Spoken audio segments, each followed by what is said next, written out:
Thank you. Good evening, everyone, and glad to be here again. Sorry for those who are in another meeting room, or is it those of us who are in another meeting room? So I'm going to share my screen quickly, and I'm going to get started. I'm sure you've been briefed. If you have questions, I'm going to take that later on at the end of everything. So let's get started. All right, good. We're talking about the millennials' mental health hack to surviving COVID-19. COVID-19 is not news anymore. It's something that we've all heard about. We've been with it now for weeks. In some countries, running 2 months or thereabout. And so it's something that we'd have to learn, and something that we have heard so much about, different things about it, right? And so looking at it, I have this table of content. We're looking at who is a millennial. We're looking at what is mental health.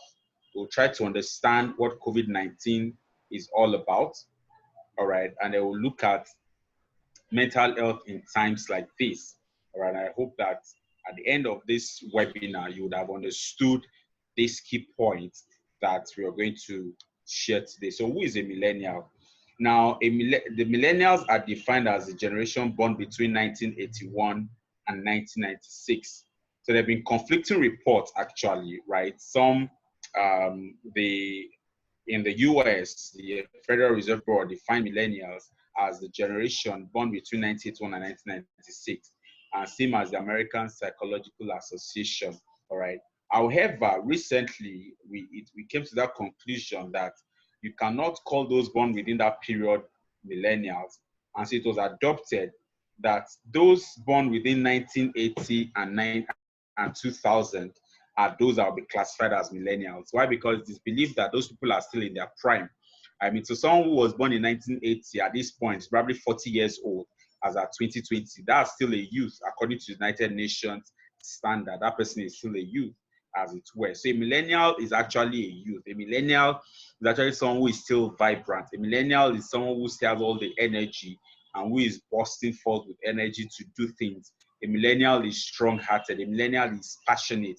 A millennial is enterprising. A millennial is interested in self-development. A millennial is not satisfied with the status quo. A millennial wants to see changes. And that's why if you look at world leaders who are old, right, you may not classify majority of them as millennials. Trump is not a millennial. The Russian president is not a millennial. The Nigerian president is not a millennial, right? So you realize that a lot of world leaders are not millennials, as it were. But a lot of people who are watching this webinar are millennials who are still vibrant with energy. So you belong to that category. And that is why this webinar has been put together for you, because you're at that point in your life where you're still bursting forth with energy. But here are things that are beginning to hinder or restrict your movement. The lockdown is telling you not to move around. It's almost, in quotes, clean your ideas and the things that you have mapped out. And I believe that that's why you're at this webinar. Now, what is mental health? It's important that we get a grasp of what mental health really is. And so I'll try to talk a bit about mental health and what mental health really is all about. Now, mental health includes your emotional, psychological, and social well-being. So we'll talk about your emotional well-being. We're basically talking about how you handle your emotions. For example, anger is an emotion. Anger is not a psychological issue. Anger is an emotional issue. How do you control your emotions, right? When you talk about psychological issues, we're talking about depression. We're talking about anxiety. When you talk about social well-being, we're talking about how do you interact with people. You know, there's what we call social anxiety. You begin to talk about how stage fright. We can talk about a number of things that has to do with your social interaction, those things that hinder you from interacting socially with people, right? That's when you talk about social well-being. But you bring all these things and they form what we mean about mental health. Now, it's the same way when you talk about public health. Under public health, you have communicable diseases and non-communicable diseases. They all fall under public health, right? But you don't talk about public illness. You don't talk about public disease. You still call it public health issues, and they begin to separate them into infectious diseases or communicable diseases, as the case may be. Now, your mental health talks about how you think, right? How you feel and how you act. Now, if you dissect this, how you feel refers to your emotional well-being. How you think refers to your psychological well-being. And how you act refers to your social well-being. Because we are all social beings. We all want to be loved. We all want to belong to a community or a group of people. And the moment your emotion is impaired, the moment your psychology is impaired, you begin to have issues interacting with people. So your social lifestyle is impaired. And so these three things are all together. You can't separate them. You cannot be emotionally okay and be psychologically ill. It's not possible. You cannot be psychologically okay and you're emotionally ill. It doesn't work that way. You can't say your social well-being is to its optimal best, yet you're having issues with your emotions, you're having issues psychologically. No, they work hand in hand. They are all together. All right. It's the same way. You cannot say you are sleeping and then you have your eyes open. No, your eyes have to be shut for you to really say that you sleep. All right. Now, it also helps us to determine how we handle stress. Your mental health helps you understand how you handle stress, how you relate to others, and make choices. Mental health is important at every stage of life, from your childhood to adolescence. You need your mental health to be at its optimal best. You just cannot do otherwise. You cannot handle it otherwise. You need to be at your optimal best. And of course, over the course of your life, if you experience mental health problems, your thinking, your mood, and your behavior could be affected. Remember what I said earlier on, that your emotions, your psychological well-being, and your social well-being are intertwined. All right. And so in the course of your life, when you're thinking, which now is your psychological well-being, your mood, which is emotional well-being, and your behavior, which is your social well-being, will be affected if you experience any mental health problem. And so let's look at some factors that contribute to mental health problems. And some could be biological factors, such as genes or brain chemistry, right? Some people begin to have hormonal imbalances, and that begins to affect them. For some, it's about life experiences, trauma, abuse, you were raped, or you had someone come into your home, robbery and all that. That could create a form of trauma for you, and then you begin to have issues relating with people. For those who have gone through rape before, they begin to find it difficult to trust the other opposite gender. If a male was raped, begins to find it difficult to trust the female gender, or begins to see the female gender as an object, objectification. If the female was raped, she begins to find it difficult to trust the man. If you experience trauma in one way or the other, you may even find it difficult to pass a particular place in your area, especially if it happened at that time of the day or in an area that is similar. If you were robbed, for example, every noise that you hear in your house begins to frighten you and you can begin to have panic attacks. All right. And so these things, life experiences could bring that. Also, you could have family history. So mental health problems come about due to family history. It's just part of the family. One person has experienced it. Everybody is open or has a tendency of being prone to experience one form of mental illness or the other. So it's all complex as it were, and we need to just pay attention to that. So that's a rundown of mental health. So let me say here that we have mental health problems, we have mental disorders, we have mental illnesses. Now, when you talk about mental disorders, talk about things like OCD, obsessive compulsive disorder. You talk about eating disorders. Basically, a lot of them, you have disorders behind them. Multiple personality disorders, bipolar disorder, right? You have disorders against those names when you're talking about disorders. And we talk about mental illnesses, right? We need to talk about things like schizophrenia. We talk about things like, let me take schizophrenia, for example. I'm trying to remember in a number of their names now, but those ones are usually very chronic and they require special care and special attention.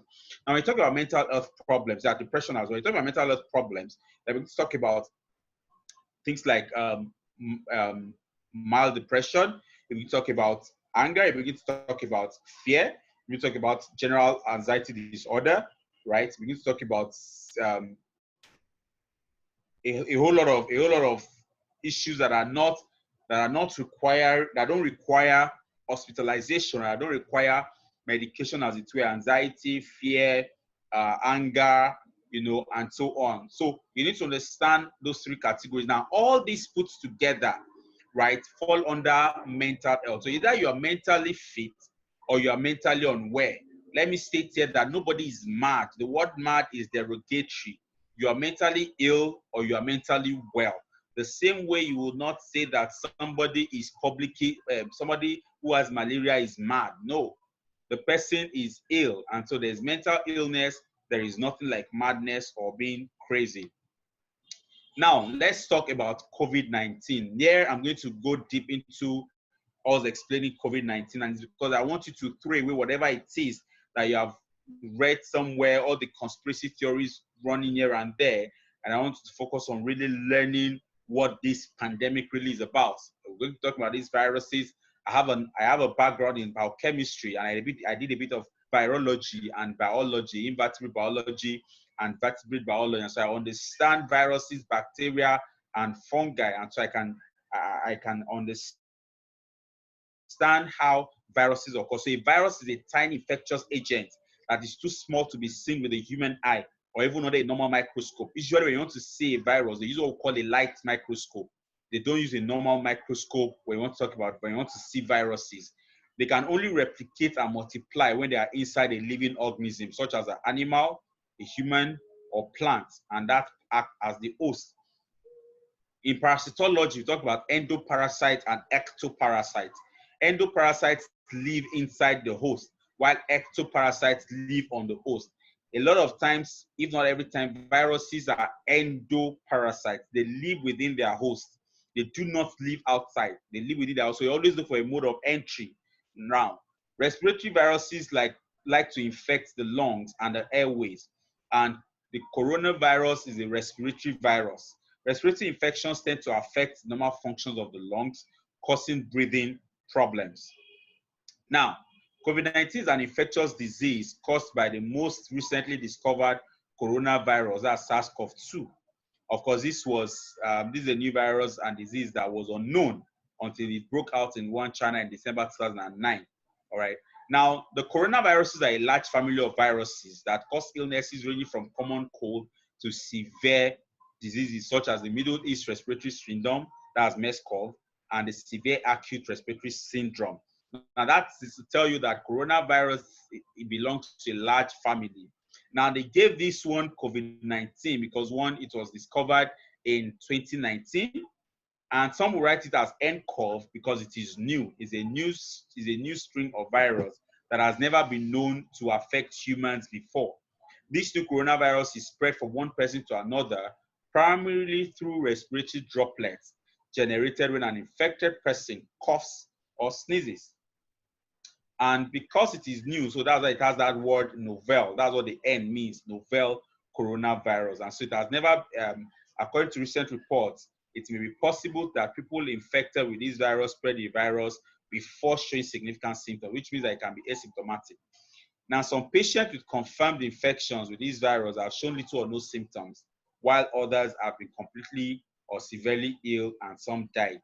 Symptoms of infection, including fever, cough, and shortness of breath. As at the time of delivering this webinar, I can tell you that there have been thousands of deaths across the world, thousands of deaths every day. All right. Scientists are working hard to understand this new virus and produce vaccine. Antibiotics do not work against viruses. You can only use antibiotics for bacterial infections. They do not work against viruses because they are not external, as it were, and because of the way they infect people. And especially for COVID-19, it is a respiratory infection, it's a respiratory virus, and you cannot put an antibiotics into your nose. All right, and again, it is believed that the symptoms for this thing, when you have it, as between 2 days and as long as 14 days before exposure. Therefore, do not say that you're using antibiotics as a way of preventing yourself. Now, what are the modes of transmission of this? And there are 3 modes at the moment. So we have droplets, which means that when you sneeze or when you cough, and the droplet fall on another person, usually through the nose, eyes, or mouth. All right. And then you have contact transmission. This transmission, contact transmission could be direct or indirect. When we talk about direct transmission, it happens through touch. So if you sneeze with your hand open, right, and you touch something, if you who is not infected touches that place where an infected person has touched, because you're likely to take your hand into your face and inhale it, you'll get infected as well. And so you have the indirect. So indirect is when you touch contaminated object, while direct is if someone who is infected sneezes directly into your face and you inhale it, or it touches you and gets into your nose, then it goes into your lungs, then you have airborne. So there's still research that is ongoing as to whether this is airborne or not. And that's because it is believed that when you sneeze, right, your droplets can last 3 hours in the air. And so everybody who comes within that vicinity at that time and inhales it can also get infected. And so there's a chain of infection. A chain of infection refers to the path that viruses take to enter a person and to be transmitted from one person to another. There are 6 steps in the chain of infection. And because we already know that this transmission would only take place through these 6, when these 6 elements are present. So let's look at this chain.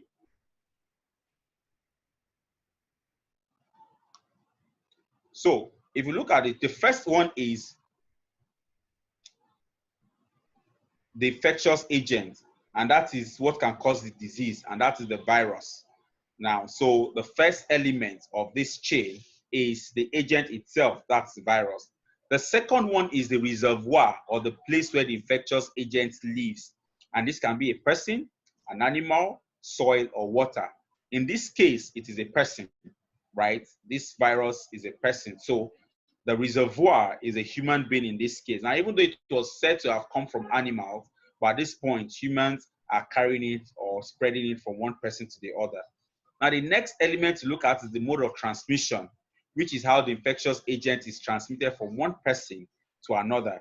This can be in form of droplets, direct or indirect contact, or through airborne transmission. The fifth element in the chain of reaction, chain of infection rather, is the port of entry. Now, when we talk about the port of entry, it's talking about how this gets into the body, which you can also call the port of exit. It can be through the mouth, the nose, or the eyes, or an open cut. And in the case of COVID-19, you have the mouth and you have the nose. And finally, we have a susceptible host. Now, this is either a baby, an elderly person, or someone with a weakened immune system. And so, to prevent the spread of the disease, one of the links in the chain of infection must be broken. And that is why all over the world, people are being told to stay indoors, because the virus is not moving. The carriers of the virus are the ones moving here and there. And so if everyone can stay where they are, then you limit the movement of the virus because you are a carrier as a human being. So to break this chain, every one of us can do our part to slow the reaction. Every one of us can do our part to slow down the spread of this chain. Now, how do you protect and prevent? You must learn how to protect yourself, protect your loved ones through simple and practical changes to daily behaviors and routine. And so you're asked to practice good hygiene, hand hygiene by washing your hands, coughing and sneezing etiquette, sneeze into your elbows, cleaning and disinfecting your environment, practicing social, or what I would call physical distancing. We are social business. It's difficult for us not to socialize. So practicing physical distancing is what I would rather call it. Now, so you need to wash your hands, all right? Wash your hand does work, right? Use soap. I repeat, use soap to wash your hand. Don't just use water. Wash your hands frequently, as often as you can. Use hand sanitizers. When you don't have access to soap and water, use hand sanitizers containing at least 60% alcohol. Is a great way to ensure your hands are clean.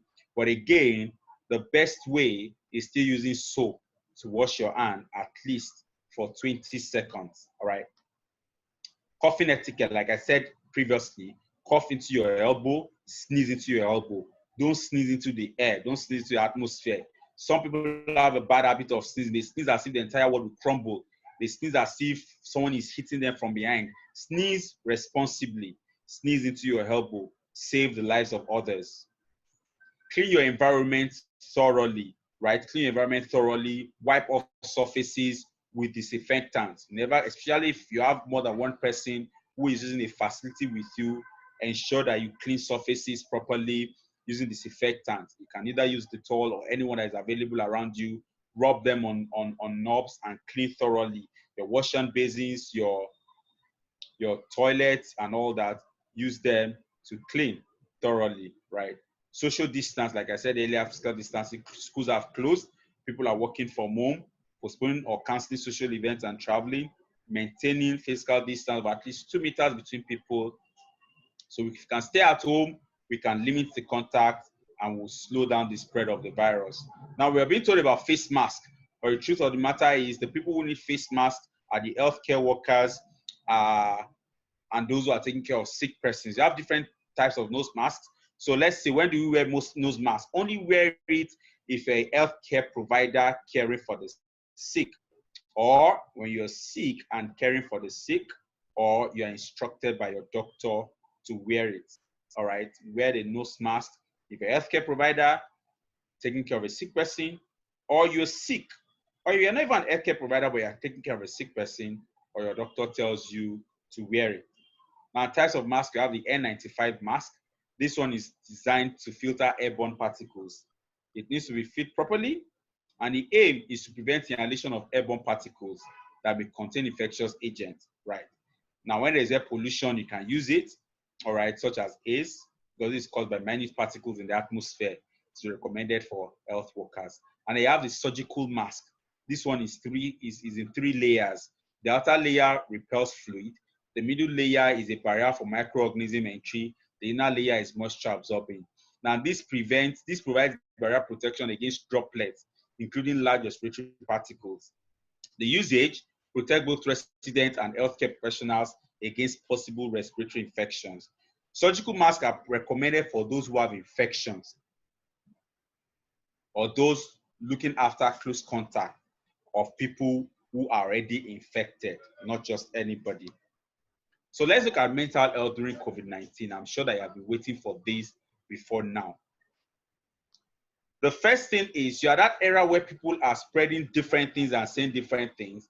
So the first thing you want to do for yourself is to stick to your usual routine as much as possible, even if you're in isolation. Now, you see, there's something about maintaining personal daily routines, and it's very important. And so if you're in isolation, maintain your personal routine.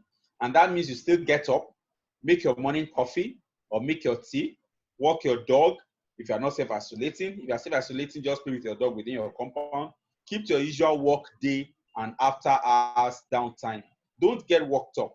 Realistically, some things will stop, like going to local pub, your game, seeing a friend, hanging out, going to that beer parlor. Some of them may stop, but still get connected socially with people, interact with people socially, right? Experts have said that it is so crucial to stay connected to friends and families and colleagues, especially if you are self-isolating.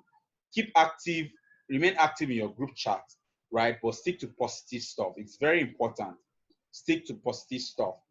Keep exercising if you're well enough. If you're not ill, keep exercising. You don't have to overwork yourself. Make it as light as possible. Get creative, all right? Get creative as well. If you can take a stroll once in a while in the day, in the evenings or early in the morning. Don't overwork yourself. Just maintain your usual routine as much as possible. Number 2, take a break from the news. A whole lot of things are being said in the news today that are either confusing or conflicting or even harmful. All right, limit your intake of information to specific periods, perhaps just once or twice a day. Even the World Health Organization has advised that you pay attention to the information that you receive. Try to keep things practical, like looking up symptoms or instructions for social distancing. That's practical. Don't be looking for symptoms within you. Don't be trying to check if you are ill or not, right? Balance your perspective on this coronavirus thing with good news. People are working hard to develop a vaccine and contain the virus. And so the best that you can do is to, as much as possible, take a break from fake news and bad news. If you need more news, go to trusted sources like the NCDC or the CDC website, like the WHO website. Go to trusted website to get news. All right. Now, because as human beings, we are used to spreading news here and there. All right. So stick to that. Share some good news with people. The good news is that people are recovering. People are recovering every day. Share that news with people. Be a bearer of good news. Be a bearer of good news. People are doing good things everywhere. Share their story. All right. And finally, don't lose your shit. When I say don't lose your shit, I mean people are struggling with uncertainty and struggling with increasing sense of loss and control. People are panicking, but you can't afford to experience that. All right, keep calm as you can. Be very practical, but do not jump at everything that comes your way. All right. You hear scary things, put them out. I, for one, I don't take all the counts, all the statistics. I'm not reading them because the numbers are not the things that matter to me. The important thing is that how many people are recovering? Are people recovering, and am I safe? So you first of all owe yourself to stay healthy. First of all, owe yourself that your family members are safe and sound, and you owe yourself to ensure that you are still mentally fine by interacting with people socially. Play games. There are a number of games now. Play games. All right. Pay attention to the things around you. Don't get carried away by the statistics that you read every day. All right. Focus on the things that you can control one day at a time. Put some structure around them. Don't overdo things. Eat properly. Drink plenty of fluid, right? As much as possible. Gist, video call. Talk to someone you have not talked to in a long while. All right. If you know that the social media space is driving you nuts, stay off. Stay off. I repeat, stay off. If social media is driving you nuts, stay off. It's a good time for you to draw up your own coping skills rather than relying or living on external coping skills. You have relied so much on the physical coping skills. It's now time for you to develop your own inner coping skills as a millennial. All right, build that within you, develop capacity within you, and you see the wonders that you can do for yourself. So that is what I have with me, and I hope that it has been meaningful to you as well. Thank you. Thank you so much, sir. Thank you very much. We're really grateful. And I don't know if people have questions. We could take one or two before our time elapses. So I don't know if anybody has questions, just one or two before our time elapses. You can just ask. We have like 6 more minutes. Thank you so much. That was an insightful time. Please, if we have questions, we could just ask now. Anybody?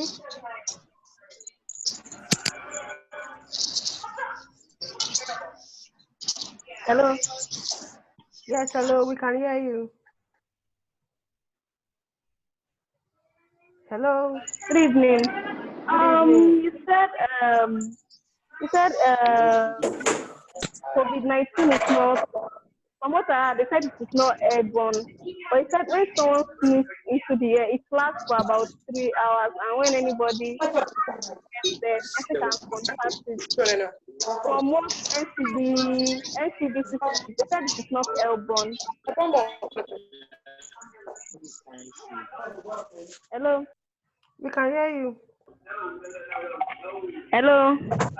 Yeah, so we can hear you. People really need to mute their mics. If you're not the one talking, please just mute your mic so we can hear other people that are talking. All right, I've muted everybody else. Fiwashayo, if I heard you correctly, you are talking about the fact that, yeah. So yes, so when you talk about something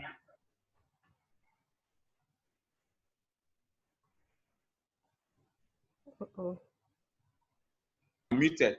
So when we talk about something being airborne, it's like saying something lives in the air, right? And so the moment you inhale that air, you get infected. That's not the case for COVID-19. Now the case here is because people sneeze into the air, right? And this thing is in droplets. The droplet splashes, either splashes into the air or splashes on surfaces. And so they're saying that when you sneeze into the air, right, it can live in the air for up to 3 hours. Now, imagine you are in an enclosed place. For example, let's say you are in your office and you're sharing a cubicle with a colleague and a person sneezes into the air. Because you are enclosed, you are breathing in the same thing. And trust me, you can't guarantee that the droplet from the sneeze, right, or from the cough did not get into your nose, you did not inhale it. And our nose attracts, so in case you don't know, the hair that you have in your nose is to filter dust, is to filter things, but it cannot filter liquid. It cannot filter droplets, right? So yes, the research is still ongoing, right? But and like I said, if you remember very well when I was giving my lecture, I said that the research is still ongoing, but because it can live that long in the air, so there's a proposition that perhaps it can be considered as being airborne. It's not yet certified as being airborne. I hope that clarifies.